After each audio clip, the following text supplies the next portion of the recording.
Hey everybody, welcome back to Dirt Grease Outdoor Peace.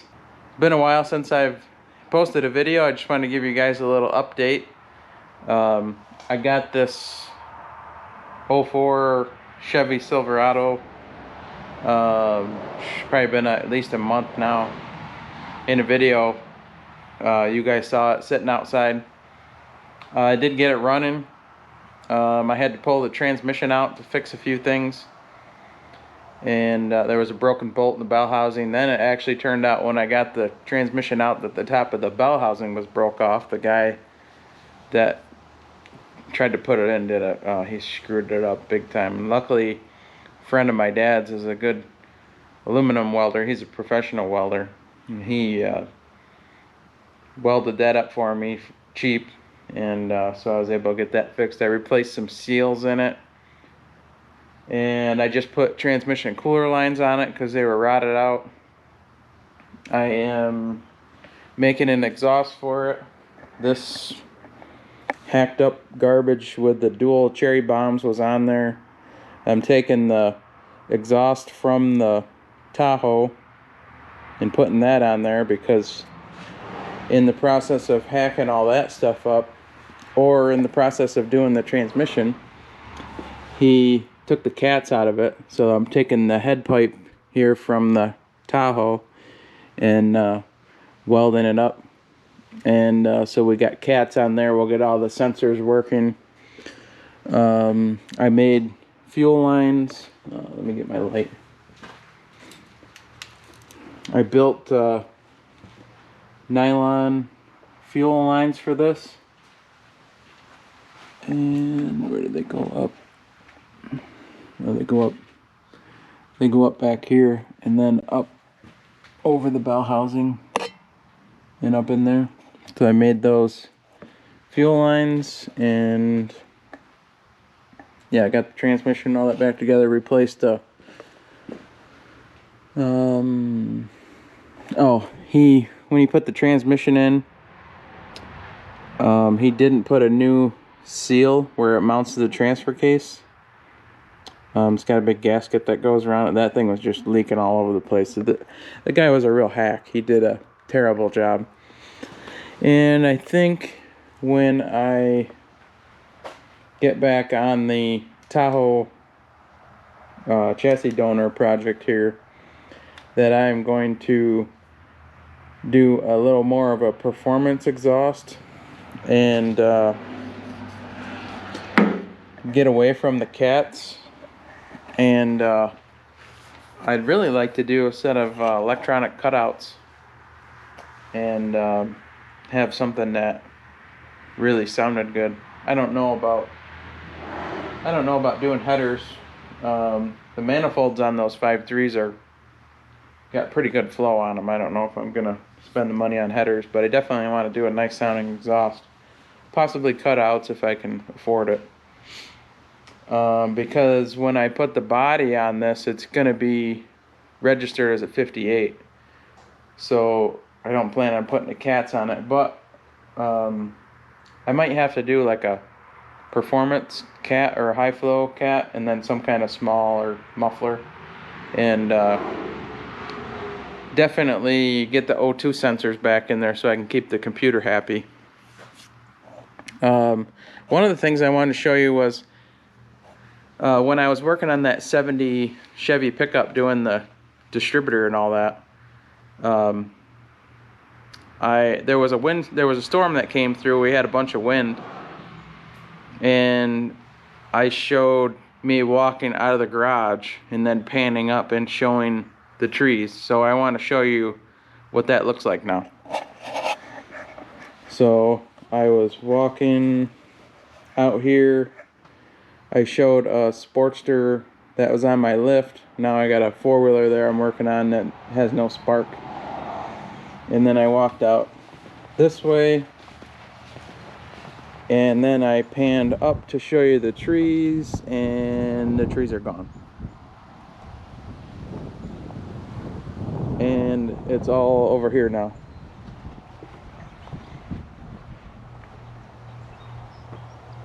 Big pile of spruce. And actually, these 2 trees here I want to take out too. If they keep getting thinner and thinner every year, and they got more brown on them, they don't have a whole lot of needles on them. That big one over the behind the house there is I think it's a fir, some kind of fir tree, and it sheds branches and pine cones every time the wind blows through here. So what happened was I can't remember the date. If I can figure out the date, I'll patch it in here. And if I can get the pictures in here, I will post the pictures that I took from the driveway out here.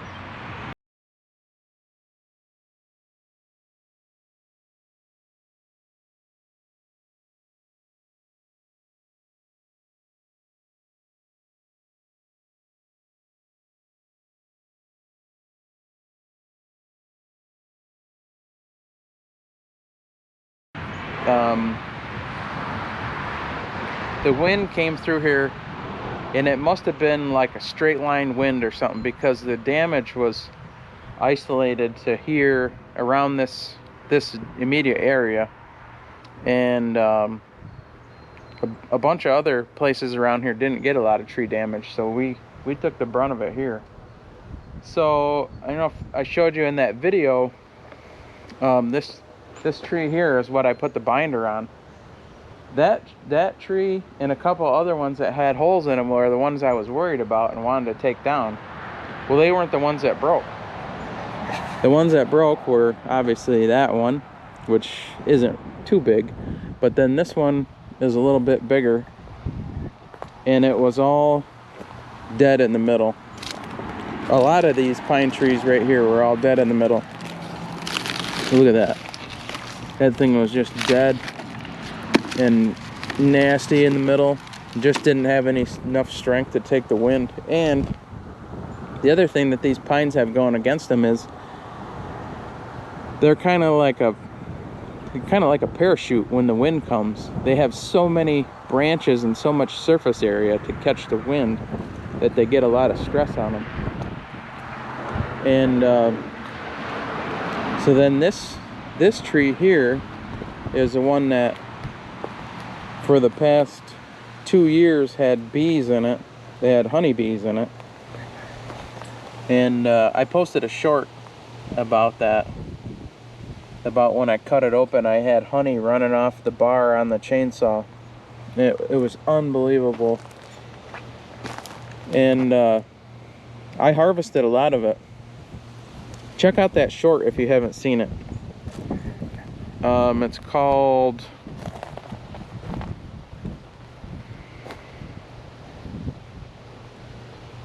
What the hell is it called?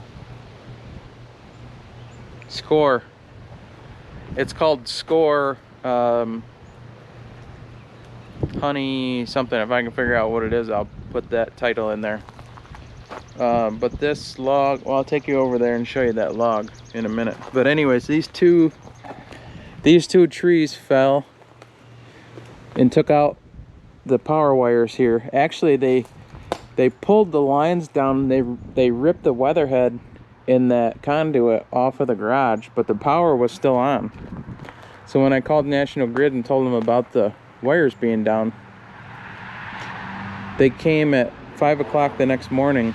Actually, my dad and I came over here that night. We cleared the driveway just enough to get through there, but National Grid came back over the next morning and pulled the meters and cut these wires back and pulled the wire out to the pole, and left the tenants and me in the garage without power. So I made a call to my electric company that did the work for me when I just separated the electric last year and spent a ton of money putting all this new service in. I dug a ditch down there, and then inside the house they separated the upper and lower, put 2 new panels in there. The breakers were all old. It was an old Push-O-Matic breaker system, and they were failing, and I needed to get that upgraded. And then they split it and gave me the the 3 meters there. So because I bought the house and I rent the house to pay the land contract, and then I get the garage as a shop and a kind of a bonus for me. So this is that log that had the bees in it. There's some of the old hive. It's been picked through pretty good now. You can see where the hive was on there. Something's been coming here at night. I don't know if it's a skunk or a raccoon or what it is, but that was full of honey in there. I just didn't get around to cutting that and splitting that log open to get the rest of it. But just that section right there that I did split, I had 5 big containers of honeycomb, and I was trying to figure out how I was going to get the honey out of it. And I put it in a sausage press and I mashed it all up, and that thing was about 3/4 full of honey by the time I got done mashing it up. And so I just put a jar off of the end of it where you would press the sausage out, and I just I didn't even really put any pressure on it. I just brought the thing down to sit in there, and I just let it ooze out of there and go through a screen. And I got 3.5 quarts of honey out of there, and it is awesome honey. And I was so happy to be able to salvage that. But anyways, while the wires were down, that tree that was split and that we put the binder on, I knew I wanted to get at least that one down, and these ones that were real close to the wires that weren't really that nice looking anyways. So I left these other big nice full ones here for privacy. So I cleared up some of the other stuff. I think this was the first one that I cut, and I was really surprised at how little was holding this tree. It was just the outside, just the very outside. And so I put a nice face cut on it, and then I didn't know if I could reach all the way through with the bar, so about 2 inches up in the front on the hinge here, I plunged in and make sure I cleaned all this up, which I could tell it was hollow right away. And then I set my hinge and I left a nice big hinge on there. Thankfully that was enough to hold it. And I cut on each side and put some wedges in there, and then it went over no problem. But it was in bad shape. Look at that's even like 8 feet up in the air. I can't believe that didn't break in that windstorm. But it probably would have if we didn't put that binder on there. So then I just decided, as long as the wires weren't there, my dad and I were over here hustling, cutting these trees and cleaning it up with the excavator. And it was kind of drizzly rain and crappy, and I just didn't have time to video. So I think I cut seven trees in total. Yeah, I cut 7, and 2 broke in the storm. So now that it's dried up quite a bit, I am going to finish. I got to cut this down, cut that other piece down, and then I can clean this side up. And I'm gonna start picking up all these branches and putting it in the trailer and haul it next door. I can either burn it or pile it up in a berm.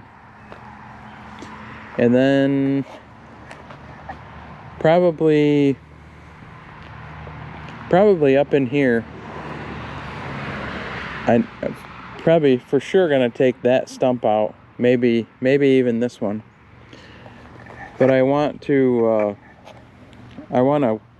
cut the driveway back over in here, and I want to flatten this all out and expand my driveway over. I want to leave a berm over there close to that drainage ditch, but I want to gain a little bit more space here in the driveway, and so I definitely plan on filming that, and that'll be a project because I'll have to haul all that stuff out of here in my dump trailer. Maybe even back here I'll try to cut some of this back a little bit, and then I'll probably have to depending on what the material looks like in there, if it's gravelly, it might be gravel, I'm not sure, but probably not in where those stumps are. I'll probably put some crusher run in there for a while and let it get packed in, and then maybe top everything with millings.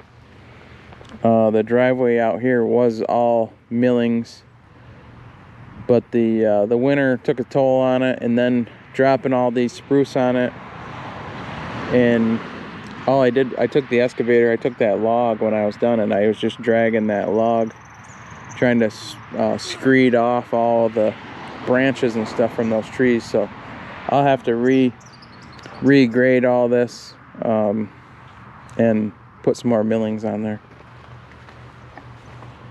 I know I did a short on the work on the truck. I did mention it in one of the other videos because somebody asked me about the engine light, but I think it was back in March. I did a EGR cooler bypass valve on the truck here, and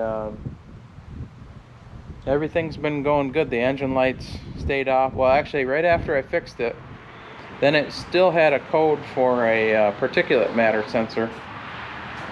So after I spent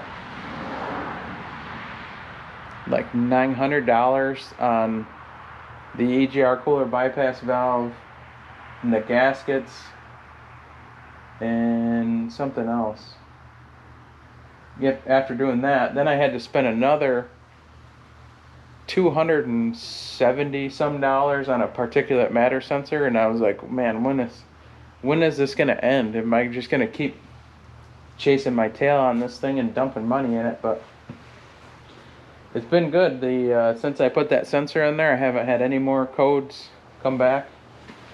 Knock on wood. And so that's been great. And that's been a great truck. That thing is just a beast pulling the trailer. But then just driving it, the thing's got a lot of nice features in it where it's like a big Cadillac, like a 4-wheel drive Cadillac. So that's been going good. I haven't done anything else with the 57. Today's Mother's Day. I took my mom out for a ride and we got ice cream. That was the first time no, it wasn't the first time. My dad and I went for a ride one day.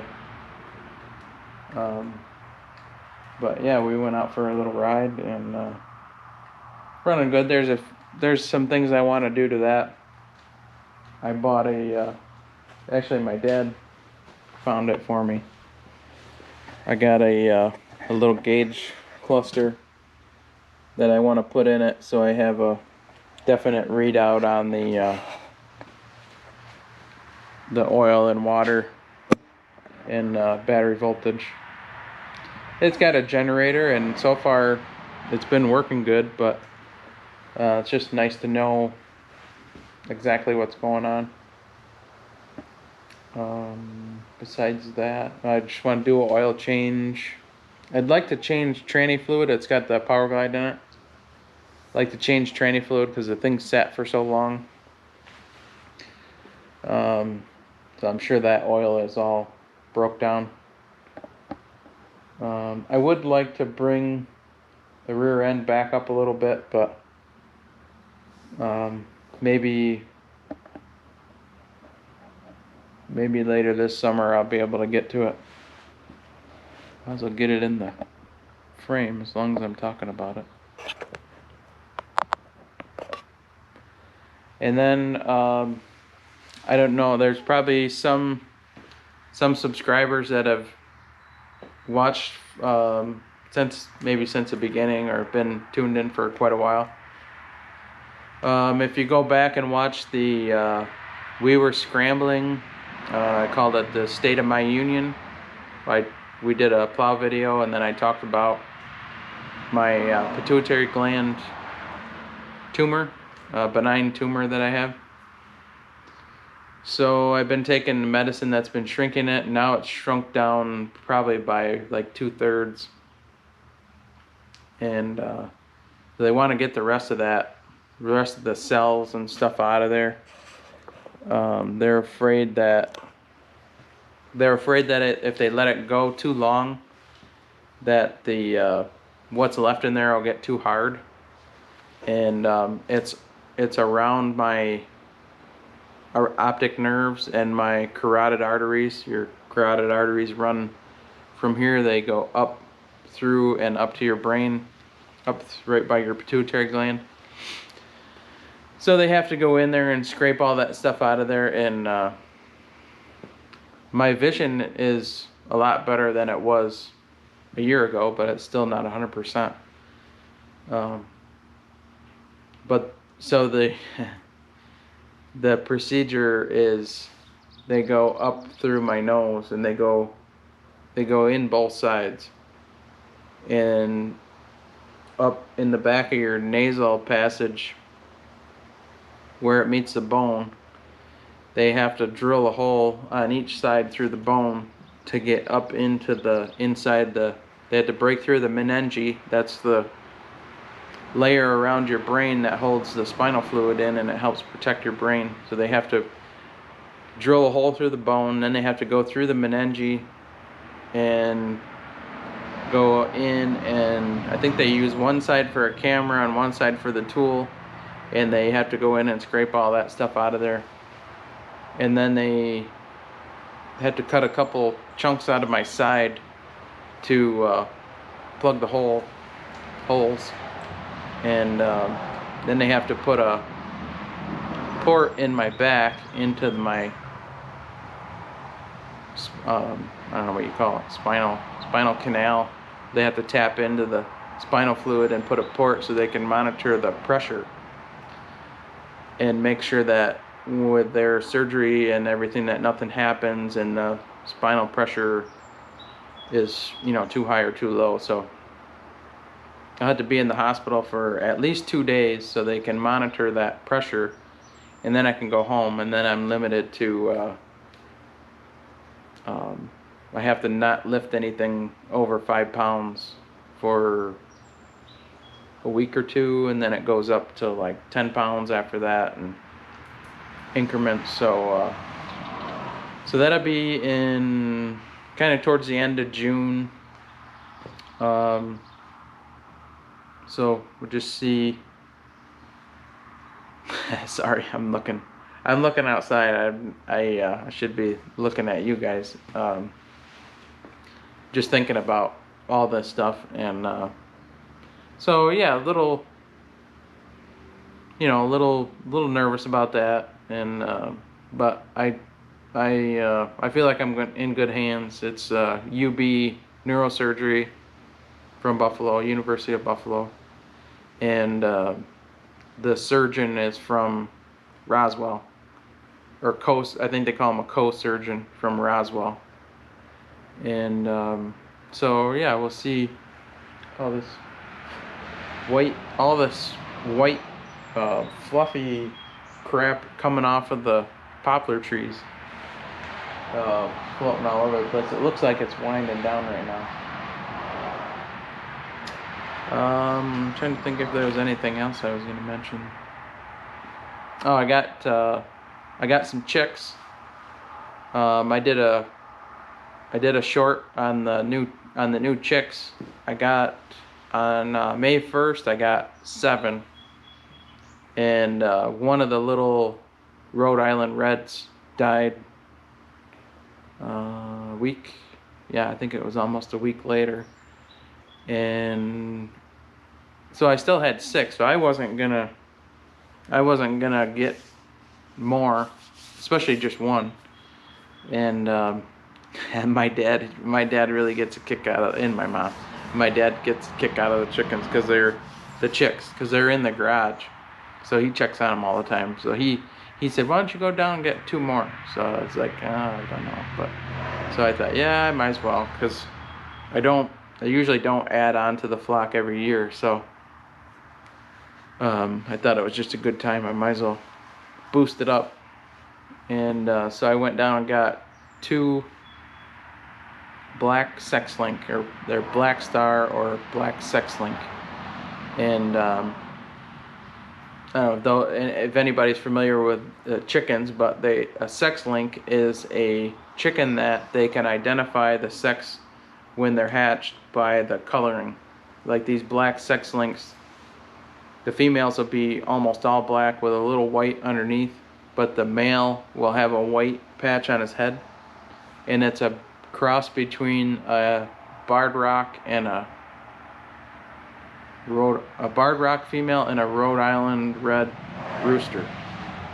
So that should be a pretty good chicken. There's supposed to be a pretty heavy layer of large to extra large eggs. And then I got 2 Isa Browns. That's a French breed. I think they're also a sex link chicken. And I got 2 Leghorns and two left Rhode Island Reds. So they're all good layers. And I lost a few this year. Trying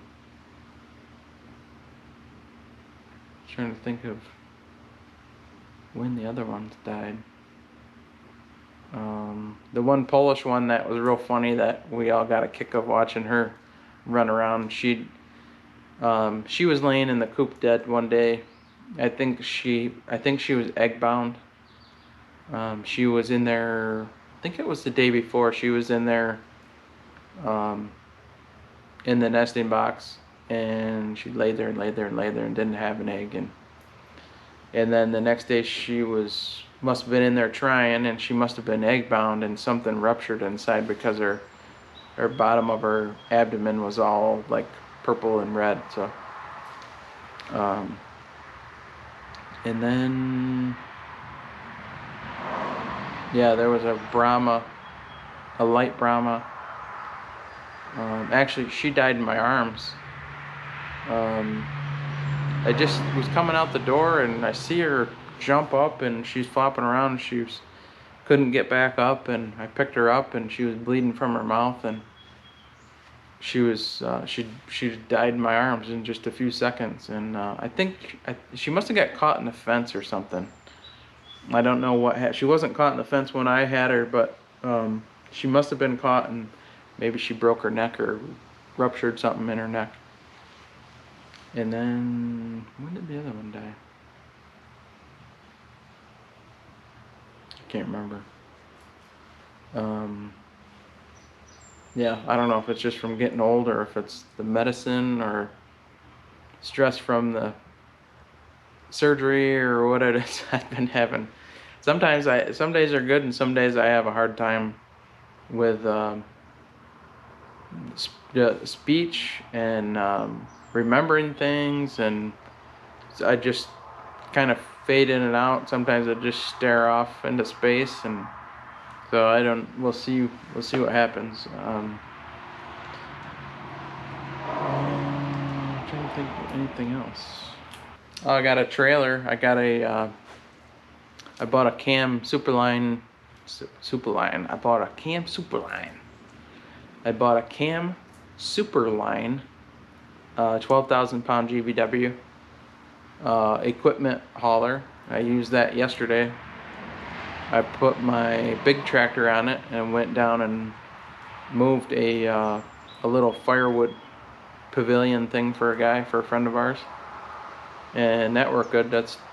I would like a 18 or 20 foot, maybe even a gooseneck, but this was a good deal, and I'm pretty happy with it. It's in really nice shape.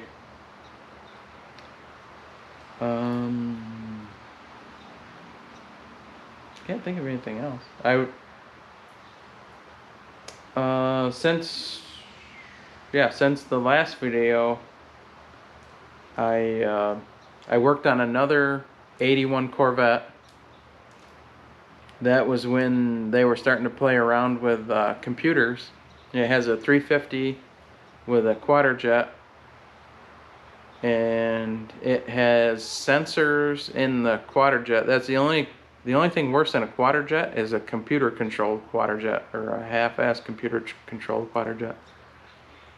And the guy left it here and left a brand new look-alike quadrajet and a brand new HEI distributor with a vacuum advance. And before I did anything, I took the car for a ride, and I was like, this thing runs perfect. Why would this guy want to change anything? And he said it was just because of the engine light. He wanted to eliminate the computer and just get rid of the engine light. So the computer controls the timing on that. It actually doesn't. He was thinking that it was controlling the carburetor and changing the air fuel, but I don't think that system was that sophisticated. I think the sensors on the carburetor were just relaying information to the computer, telling it temperature, maybe fuel level, maybe something. It only had a couple sensors on the carburetor, and so the computer controls the timing, so that it looks like an HEI, but there's no vacuum advance on it, and it's locked out, and the computer controls it. Did I mention the computer controls it? So I opened up the box of the carburetor that he bought, and it was a Chinese look-alike quadrajet, and it didn't have electric choke on it. It couldn't put his old electric choke on it. It was made for an older heat riser type choke, like a bimetallic spring choke in the intake. And so I just talked him into keeping the old carburetor and promising him that I could get rid of the engine light. And so then I put this HEI in with a vacuum advance that he bought, and eliminated just unhooked the computer and taped up the connections. That got rid of the engine light. I set the timing, and it ran great. And I haven't heard back from him, so I can only assume, no news is good news when it comes to stuff like that. That it ran great, because darn well if that thing didn't run right, that he would have called me right back and said, hey, this, this and that, and this is, so I'm just happy that that's done with. Why he was, some people it's all about price when it comes to stuff like that. And if you were going to replace the carburetor, why would you buy some Chinese look-alike piece of junk that would probably leak or break, or if something happens to it? What are you going to do if you're going to replace something like that? You just at least get a Holly or a Demon or something like that. But whatever, to each his own, I guess. It worked out, and he was happy with it. And last week I did a suspension job on a Street Glide for a guy. I put a Progressive monotubes in the front, and put coilover shocks on the back. Got rid of the air shocks, and that rode great. He was really happy. Lowered the front a little bit compared to a stock Street Glide, but he was really happy too. And then this four-wheeler here has no spark. It's an old 4-Trax, and there was 2 different dealers that worked on it, and they must have just cranked this thing, looking at different things. And when I got it, I only cranked it over a few times, and the starter was crunching so bad I had to tear it apart. And they broke the. It must have just worn enough from them cranking it. It broke a gear off of the, or a tooth off of the gear on the starter, and took out another little jack shaft gear. And so I got a new starter and a gear, and did some diagnosing on there. It looks like the pulse coil down by the stator is bad, so I ordered that and a gasket. So hopefully that fixes it and I can get that out of here, because it's a family friend of ours, and they brought it to me last year during hunting season, and it's been here since October, November. So I feel terrible about it. I want to get it done. The old Arctic Cat's running good. I've got it up for sale. I'm just trying to get out of it what I got in it, but right now I'll just keep it because it's a good running 4-wheel drive 4-wheeler, and yeah, like I said, I don't want to give it away or lose anything on it. It needs a couple things, and maybe if it's still here in a while, I'll do it needs CV boots on the front. Yeah, I think that's about it. So it was kind of a different video for me, just blabbing the whole time. But I just thought that, you know, if I didn't film some of this other stuff, that the least I could do is, you know, keep you guys up to date. And I thought that the trees out there would be interesting, especially when I showed them in that other video. I hope everybody's doing good, and please leave a comment below on you know, what you guys are working on, what you guys got for projects, or you know, how everything's going in your neck of the woods. I know there's some wicked storms down south and central US, so you know, leave a comment down below and say hi, and see if we can keep this channel growing a little bit. And make sure you like and subscribe. If you're not a subscriber, please entertain the idea of hitting that subscribe button for me and helping my channel out. I'd really appreciate it. And share the video. Go back, make sure you watch the you know, if you didn't hear the first description about my health issues, go back and watch that We Were Scrambling plow video, and hit the like button on that one too. And that 70 Chevy truck with the ignition problems, that's where I did the video of going outside and looking at the trees. So yeah, go back through the channel and check out some videos, and I really appreciate everybody clicking on here and watching and hitting like. And I think that's about it. So I'll catch you later. Thanks a lot. Bye.